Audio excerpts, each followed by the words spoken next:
اپنے گناہاں تو شرمندہ ہومت دی رات توبہ دا معنی ہے شرمندہ ہو جانا.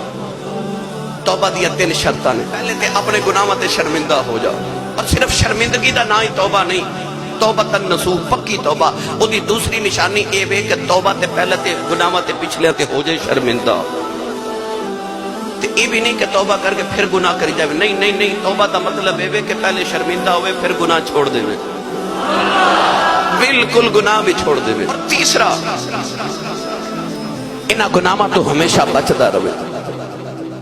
اے نہیں کہ ایک بار توبہ کی تھی.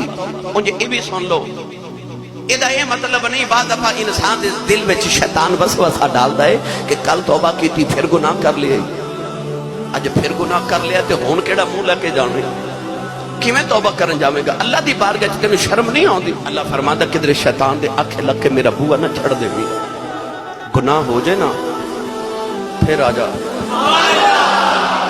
توبہ کر، پھر ہو جائے پھر آ جا، پھر ہو جائے پھر آ جا، پھر ہو جائے پھر آ جا.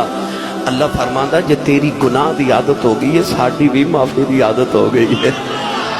تو آ جایا کر، بس آ جایا کر، توبہ کر لے، معافی مانگ.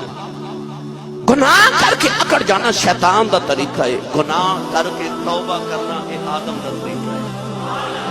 اللہ فرماندا تو آدم دی اولاد توبہ کر، شیطان نہ بن، اکڑی نہ. گناہ ہو جائے انسان دی سرشتے او دی فطرت وچ گناہ کر لیندا ہے. میرے نبی نے فرمایا بہترین گناہگار او وے جڑا توبہ کر لے. سرکار فرماندے نے جدو توبہ کر لوے پھر التائب من الذنب کمن لا ذنب له. سرکار نے فرمایا او انج سمجھے جی میں گناہ کیتا ہی نہیں. اور تیرے میرے واسطے تے سرکار نے کام ہی سوکھا کر دیتا نا. بنی اسرائیل نے گناہ کی تھی، اللہ دی بارگاہ جلد کی تھی اللہ معافی دے. اللہ نے ارشاد فرمایا جے معافی نہیں ملنی. پروردگار نے فرمایا فقتلوا انفسکم. اللہ نے فرمایا جنہیں معافی لینی ہے وہ اپنے آپ نو قتل کرے، اپنے آپ نو قتل کرے. 70,000 بنی اسرائیل والے آؤ ایک دن کے اندر اپنے آپ نو قتل کر لے آؤ، ایک دوجے نو قتل کیتا. اللہ فرمایا توبایوں دی قبول ہے جڑا اپنے آپ نو قتل کرے.